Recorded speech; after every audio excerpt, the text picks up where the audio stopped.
Hi, this is Dr. Scott Young, and today we're going to do the second part of our series of the Cabal in the Bible. It's going to be really kind of cool because this one we're going to talk about debt, IRS, and NESARA. Coming right up.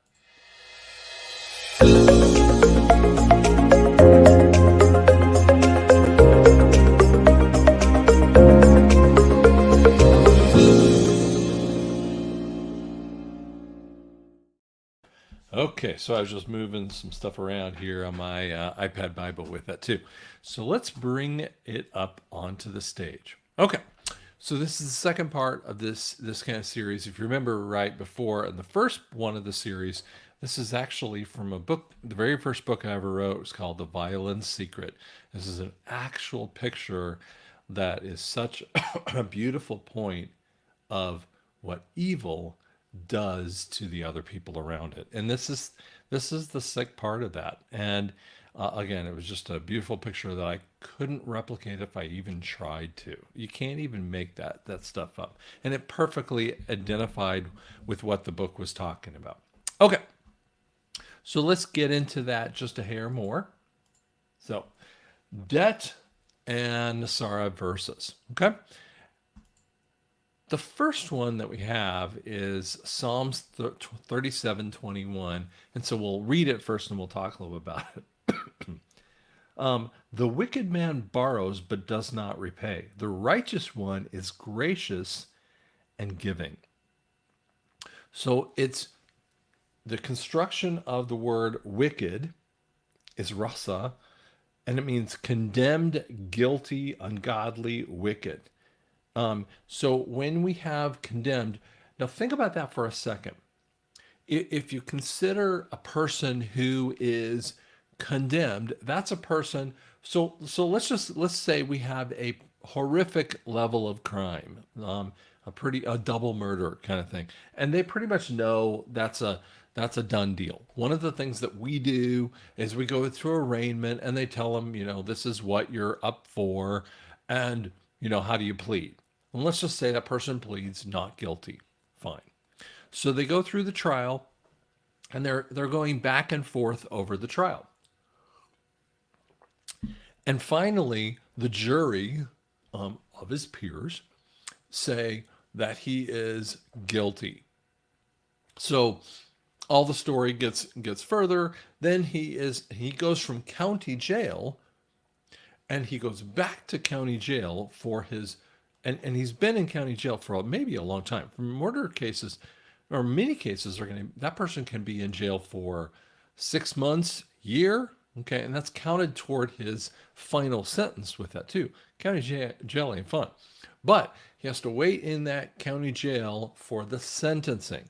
So the next level of hearing would be the sentencing part. Now that's not going to have the any of the jury again, and let's say that they couldn't appeal or whatever the circumstances. Now they're going towards sentencing, and in the sentencing it's just the judge. So then they present their cases again on an overall circumstance to see that it was fair. And the judge basically looks at it and says it's fair, but now we're going to hand down the actual sentencing. So 25 to life, whatever they come up with, right? That person then goes to, either federal prison, state prison, whatever type of level, whether it's minimum all the way medium to maximum or super max or whatever the deal is, right? So when that person is transported out into the DOC buses, he's going directly out to the prison system. So we're going from county jail to prison issues. In that circumstance, he's not just guilty, he is sentenced level in this way. So when I did that long little dissertation there, this is a condemned and guilty person. So when we talk about wicked, it is sentenced. And who, in essence, would sentence that person? That'd be God. So that's part of the thing. Here's a fascinating thing that most people don't realize is that Jesus is not the judge. Jesus is actually the advocate. And we talk about this in other ways. The advocate is like the lawyer. So in many states, in many status points, we have, and I'll bring this off the screen for just a little bit here, but you and I have actually been, we have sinned, all of sin fallen short of the glory of God, right? It doesn't make us instantaneously wicked, but it does make us, um, it makes us guilty in front of God. So even one sin, and it doesn't matter how much, separates you from God. So Jesus steps in, and the pre-statement that happens is that, for instance, I would be in not prison, but in a county jail in essence, waiting for my advocate. So that might be in the pre-sentence, before even his sentencing's happening. I really haven't met with my lawyer. In essence, I just went to jail. I've been there for a day or two and whatever. And then I finally meet with my lawyer. The lawyer is Jesus. And then Jesus, when you go to trial, Jesus is advocating to the Father, who is the judge. And in essence, what happens in Jesus' circumstance is that he's advocating with the judge, and he goes, listen, no matter what the penalty is, and so just forward it in your mind, they go past the sentencing, and I mean, past the guilty phase, because you are guilty. So a trial of your peers, in essence, which is the law that happens in the Old Testament. And that law sentences you. It basically says, hey, the law judges you guilty, okay? But that's not where rasa comes in as a total concept. What happens is that you are guilty, but until we get to the sentencing phase, remember the sentencing phase, you're in county jail up through your life period, okay? Until you actually are exonerated from your situation. So what's the exoneration? Where Jesus walks in and goes, listen, the penalty is death. This is Romans 6:23. Okay. So it's the penalty is death, but the gift of God is eternal life through Christ Jesus. So what happens is that Jesus walks in and goes, listen, I'm the attorney, and judge, put the sentence upon me with that. Now, I know I'm giving you a little bit of a long story, but you have to understand why the Bible uses the wording that it does, because there's a depth in there. And most people, I was getting into a conversation with a person who's watching this actual series, and he was like, he was throwing out terms of tribulation and millennial reign and other things, and arguing about that. And I'm like, well, I don't believe in those biblical terms. And I'm like, well, that's fine, but it's like, you're playing Monopoly and I'm playing Risk. I mean, we're not even talking about the same game, right? The rules of Risk are completely different and not even, usable necessarily as Monopoly, even though there's little guys that move around the board in essence, right? And yet, we're trying to apply them. And so I was like, we're not even talking apples to oranges, right? And then he says, well, I don't really even believe the Bible. I'm like, then what does it matter? What does it matter about a millennial reign with that too? And that's really what we have to, get into when you talk to people. But in essence, how deep the word is, and this is in Psalms 37 verse 21, we have a depth inside that word, and it's saying guilty and condemned.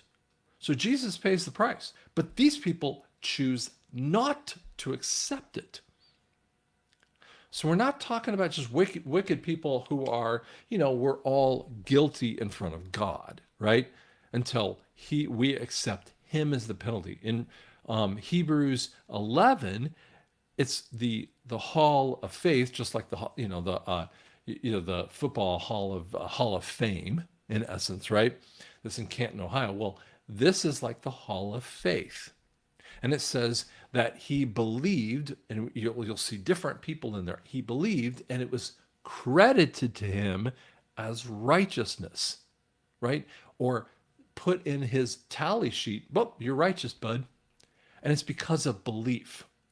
The thing that happens with wicked is they won't believe. And it's not just that they won't believe like someone who just doesn't, is a non-believer.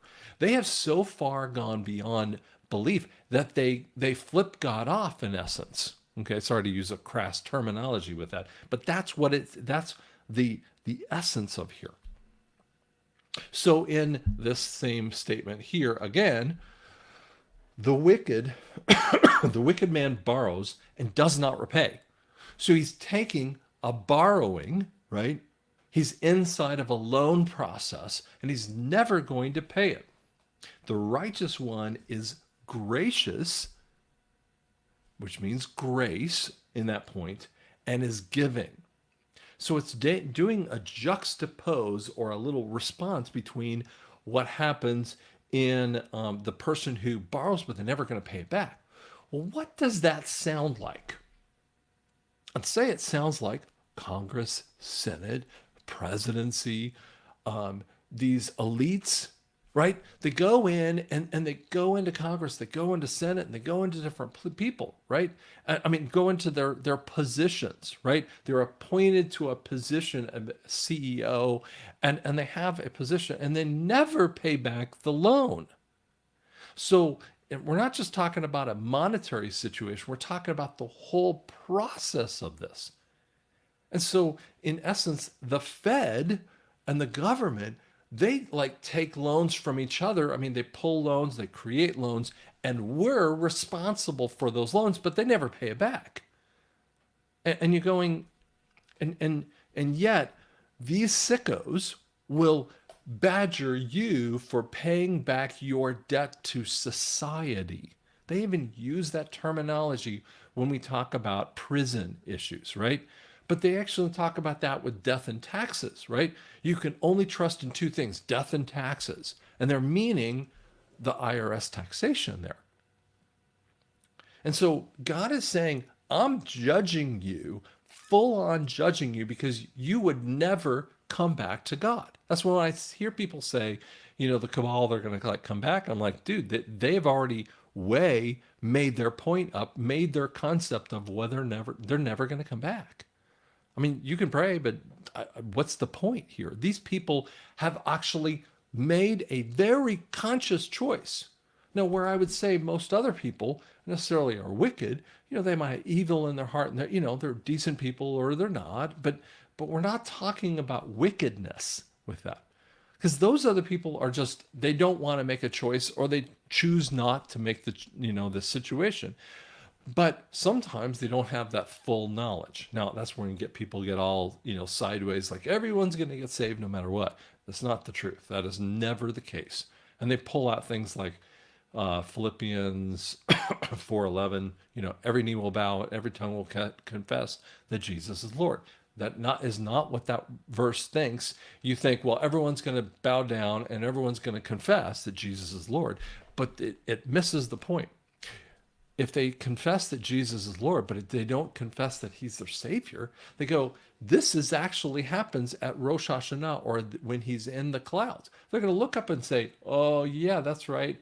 That's God. And whoever's down here, like the Antichrist at that time, he ain't it. That's really God, but doesn't mean I accept you. Okay? This is a kind of interesting point. So I know I'm giving you a longer dissertation upon that one, but I wanted you to see how cool the Bible is setting up. We also look at another verse, Proverbs 28. Sorry, it takes me a second here, and verse 8. Like I have to poke it, to get it in the right one. This has got a really odd construction. Okay. And I frankly have never memorized the verse. I mean, I can know it in my head, but I've never really memorized it because it's such a unique way of writing a sentence. Now, frankly, it's not my comfortable way of writing a sentence.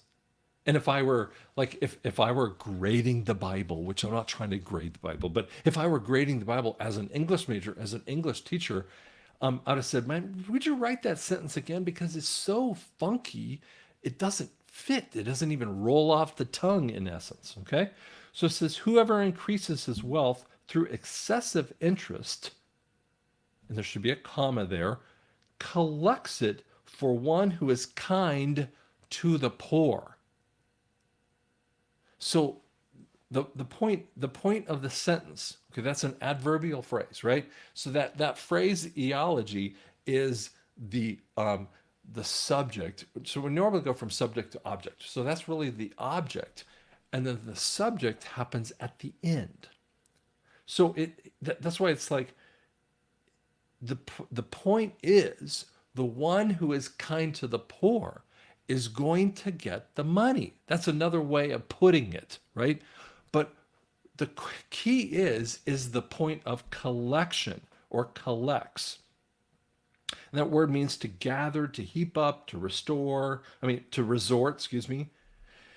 So there's always whoever increases his wealth through excessive interest. What would that possibly be if we were thinking about excessive interest? Oops, sorry, let me back up here. Excessive interest, that's exactly what compound interest is. The difference between compound interest and simple interest is the calculation, right?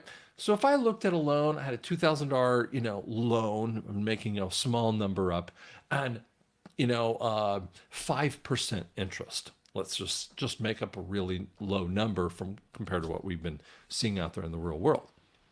That $2,000 with a simple interest is a very tiny number. But if you'd use it as a compound interest, and obviously the longer that interest is dropped out over, the more interest that the banking would collect.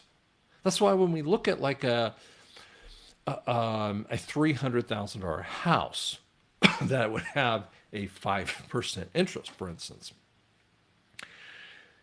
when you look at the interest that comes out in compounding interest, where they front load the interest and you're paying this tiny little pittance of a principal payment every single month, and even a year into a 30-year note, which is 360 months of a note, you've got the reality of this absolute nutty number that, like, after a year, you probably paid down the note, the loan by $1,000. It's just like, what?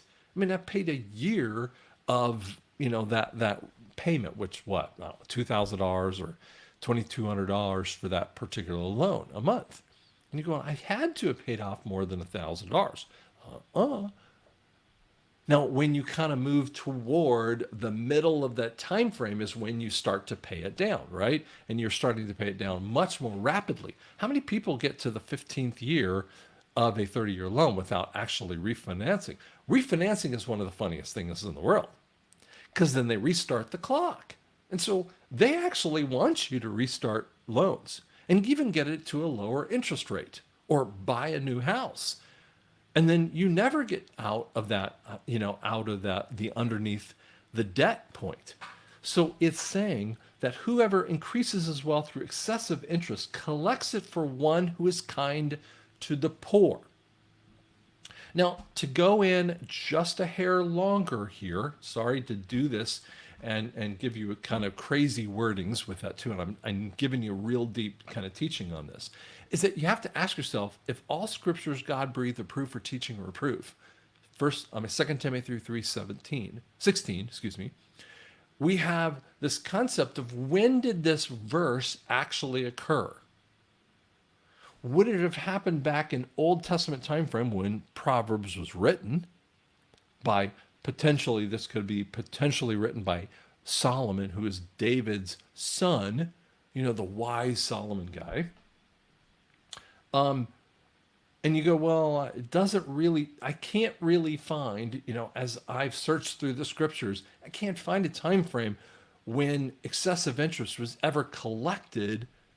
The wealthy excessive interest is ever collected for ones who's kind of the poor. Okay, then when you go into New Testament time frame, Jesus is around, the book of Acts happens, and then we move through the ages, and I don't see it there. And frankly, we don't even see excessive interest that really comes up until we get into the 20th century. Now, there are times of excessive interest that is always done, and it is a debtor level of interest that you can never pay. That normally happens, and we look at that as wickedness. That's why there's points of Jubilee that were created, and kings would create that for their people because the excessive interest is so high, there's just no way for them to pay it off. And so they had to create a debt Jubilee where after 7 years, I mean, because the people were dying and they couldn't even pay back even slightly their debt. That's called bankruptcy, right? We do that now. We do the same kind of span of time frame. When you have bankruptcy, you get to wipe your debt out, and then 7 years later, you are on a good level to be able to restart most of your debt points.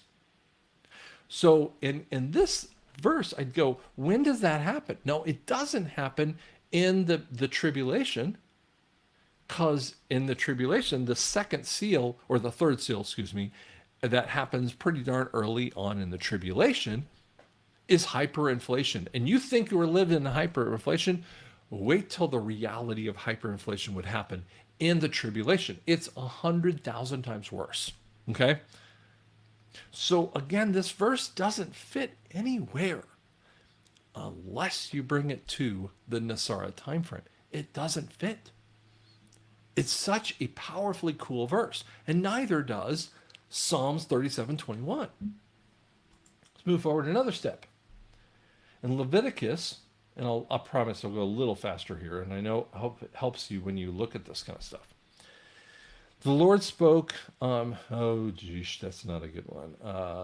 I got the wrong one with that too.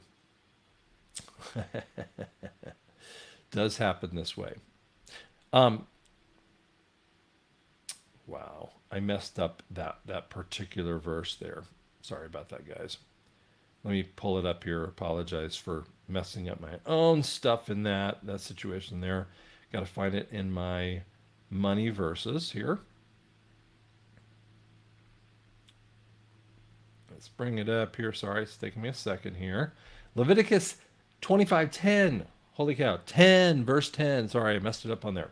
You are to consecrate the 50th year and proclaim freedom in the land for all of its inhabitants. It will be your jubilee when each of you is to return his property and each to his clan.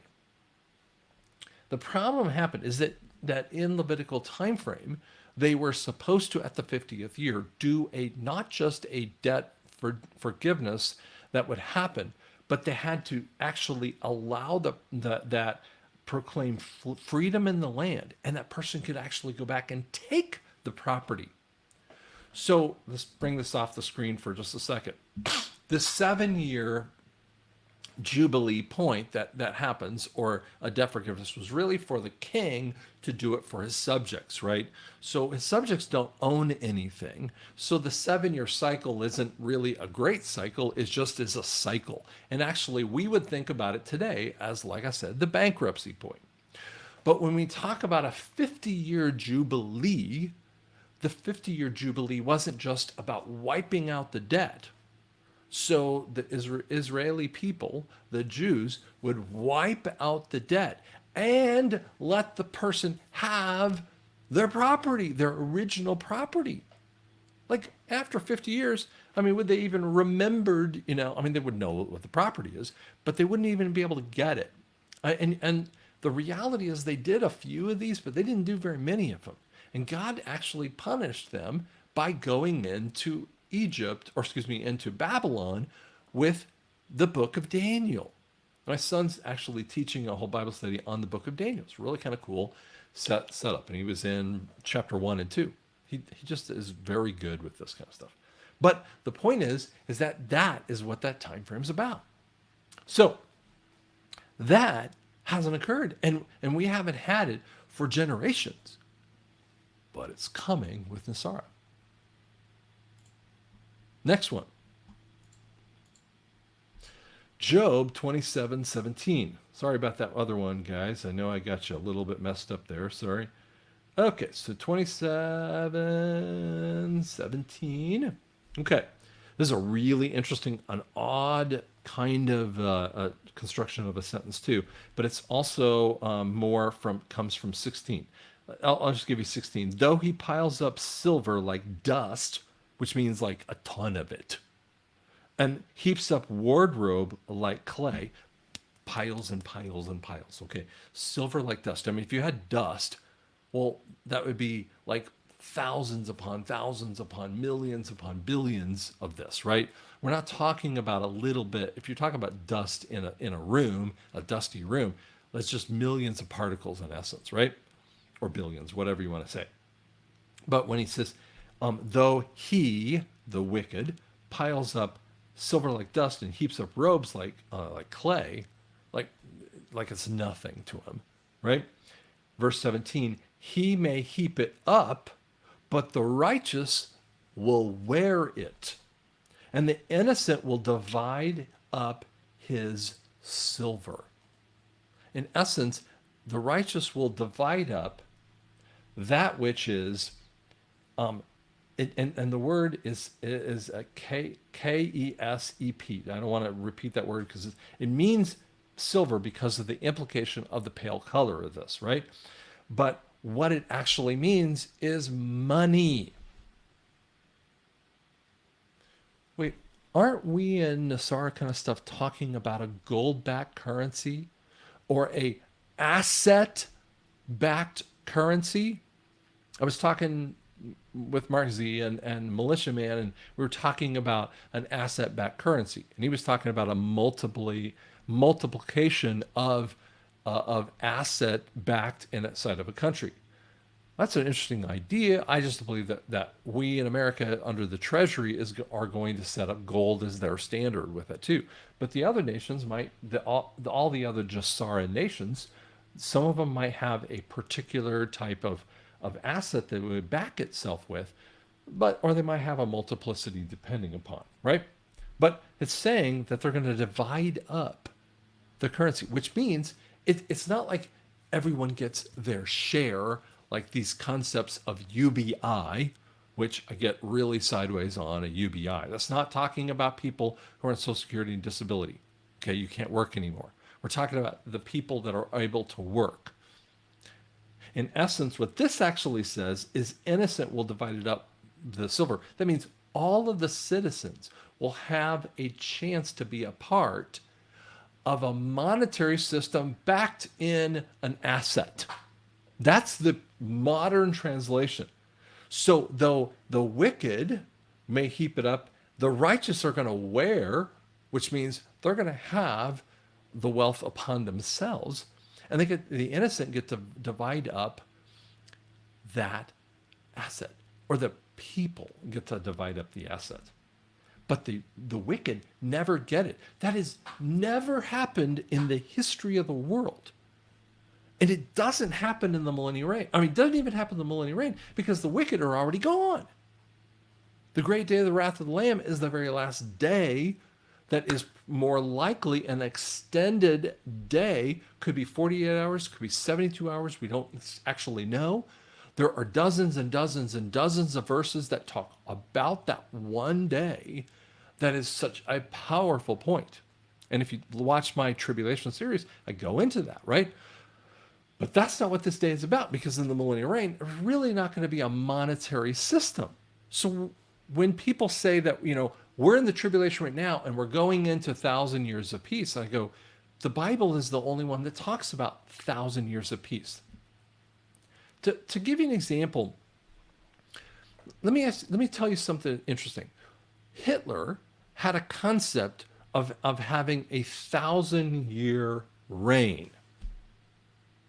Now, some people want to say Hitler was misunderstood. Well, I think there is a point of misunderstanding, but not like you think it is. Like, he's not the good guy and the bad guys were the allies. No, both sides were bad guys in essence. It's totally crazy when you understand this. But both sides had their own points of what they were doing bad, because we know that Hitler was killing Jews. We know that he was killing undesirables as well. I mean, I can prove it 100,000 times and 100 ways over, including by personal witnesses to that crime. As a guy in my late 50s, the very first population that I ever dealt with was the greatest generation. And I've had more contact than probably, I don't mean to be rude here, but almost all the people that you probably see as truthers or patriots. It's because that's my patient database.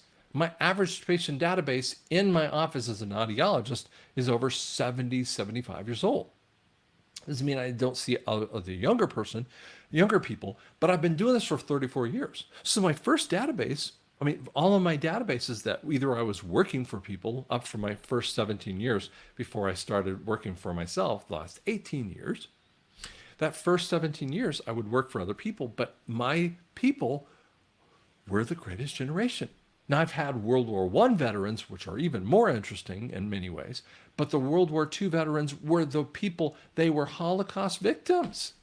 They were in it, had their arms stamped in many ways. So trust me, I do understand that.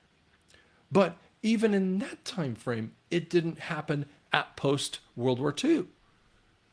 And it doesn't happen in the millennial reign or the tribulation. This is a pre-tribulation verse. Cool, huh? Okay. Again, none of these are Exodus verses. None of these are end time verses. They don't apply to them. These actually happen after Exodus.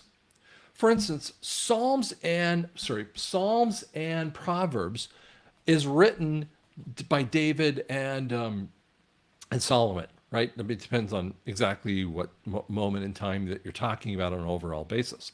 Leviticus, obviously, a little bit of the time frame of Moses, but again, that's after. Job might be one of the earliest writers of the time frame, so he might be thinking he would be before an Exodus time frame. But again, it didn't happen in the Exodus or the Jews coming out of Egypt. So 3 sets of those verses don't even line up to an Exodus, but and the other one doesn't. You can't apply it in Exodus. We also showed how they can't even apply in end time in nature. So let's show you some IRS ones. Oh, these are so amazing. So 1 Timmy 5:18. There's a real interesting verse. For scripture says, do not muzzle the ox while it is treading out on the grain.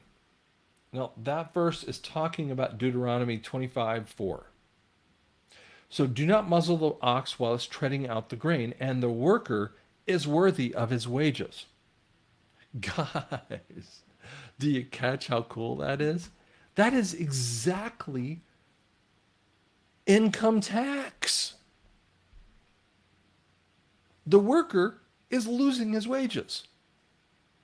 The ox is trying to tread. You're pulling the ox backward. Now, I'm not talking about putting a muzzle or a bite in a horse because you're trying to control. It's called reins. It's a real interesting concept of what you're trying to do because you're trying to accomplish it.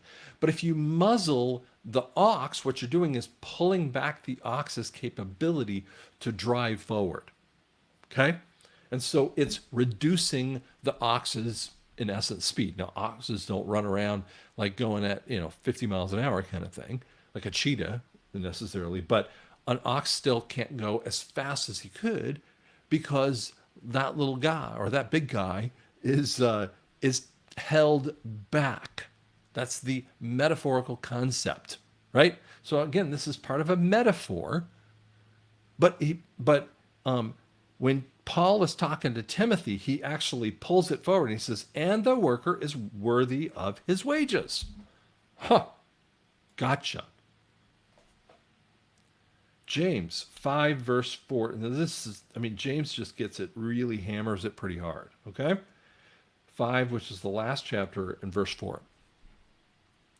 Look, the pay that you withheld from your workers who reaped the fields cries out, and the outcry of the harvesters has reached the ears of the Lord of hosts. The pay withheld? Can I tell you what the word withheld means? It means to despoil, to defraud, destitute, to keep back by fraud. And when you understand the IRS was the 16th Amendment, it was presented in a time frame after the 1871 change of the Constitution. The 14th Amendment, or the fourth section, which is pre-1871, in the decent time frames, right? President Grant, that was after Lincoln. President Grant put in that kind of thing. Well, the Congress put that thing in, and he would have signed it. And that actually says if you have debts that are foreign owned, the American people, in essence, do not have to pay it. So when the 16th Amendment comes out in 1913, the same exact year of the Fed's inclusion, you go, they come within like a short time frame of one another.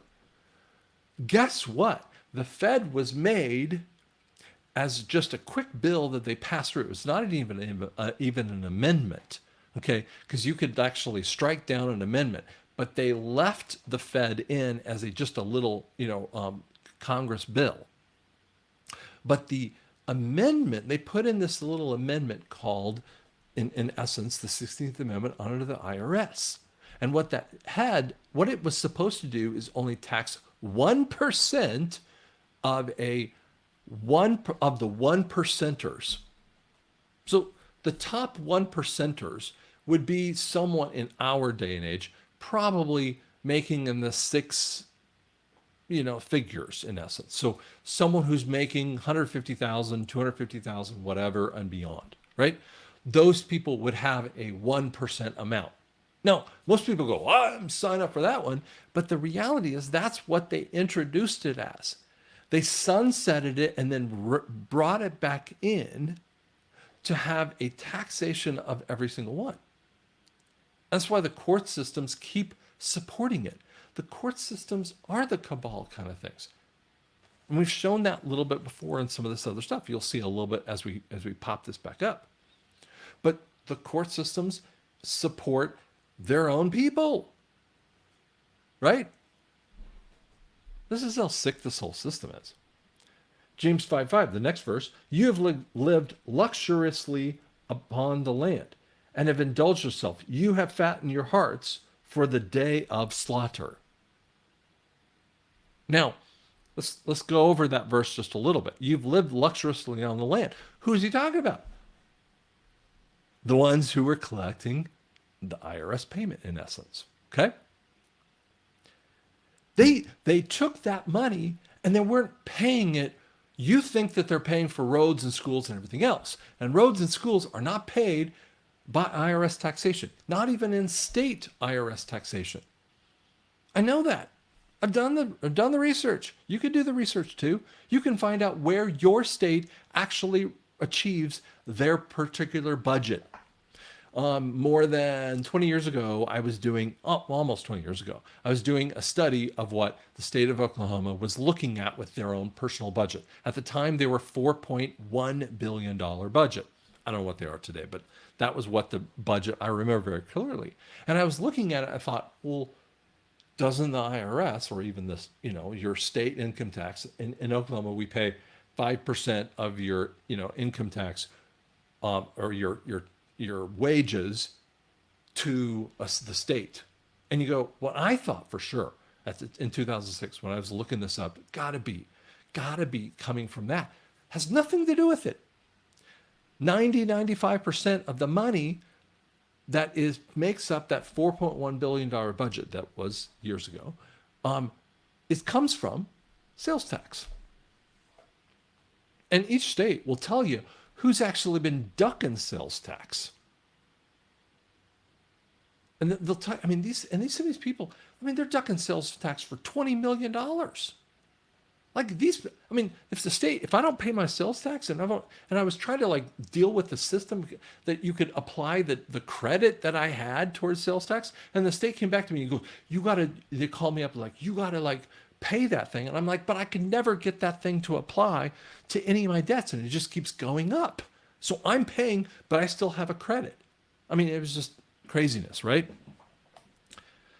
But the point is they live luxuriously. So they're not even they're taking that money and they're not paying it back. They've indulged themselves. And you fatten your hearts, means they're not going to turn.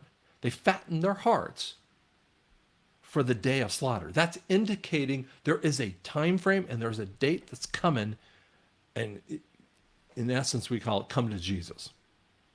Okay. These are DC. Now, why do I say DC? Because in the IRS code booklets, these are, listen, I've had plenty of people who have infused in me what the IRS does because they worked for the IRS. And what happens in there is those stipulations indicate, are you a citizen? And everyone kind of thinks, well, of course I'm a citizen. That's the 1871. That's the 1871 change adjustment of the wording of the Constitution. It's the Constitution of the United States, which indicates that they are the ones that are the holders of the Constitution. Lines perfectly up to what the Bible actually says. Do you see the proof? Even before an IRS actually existed, the Bible in James is telling you the same exact conditions that exist today.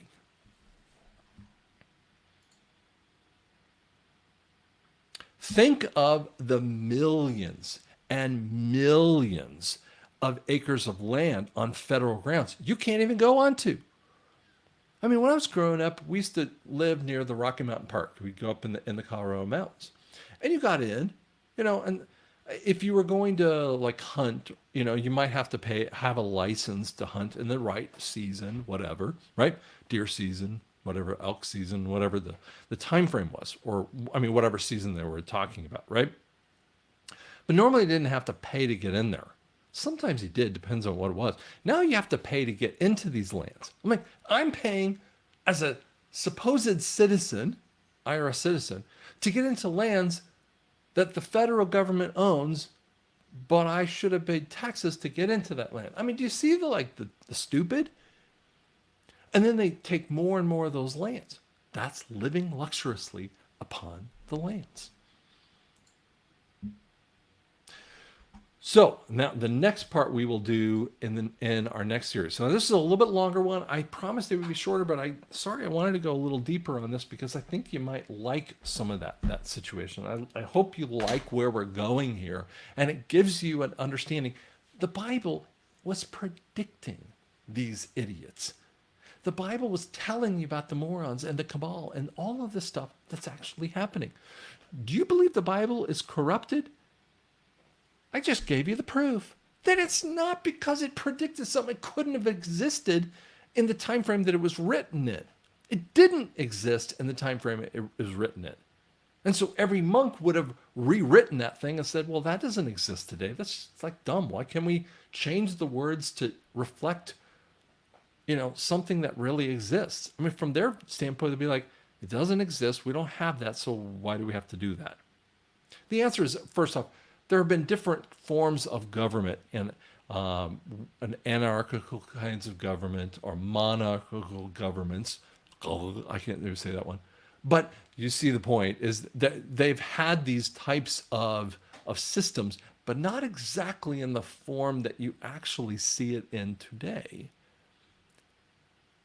And the Bible still gets it right every single time with that too. Guys, it should excite you that the Bible is telling about it, but it also tells they have an end point. It's going to be cool. So I hope you like it. Like and subscribe, and you can actually download a whole bunch of cool things at drscottyoung.com.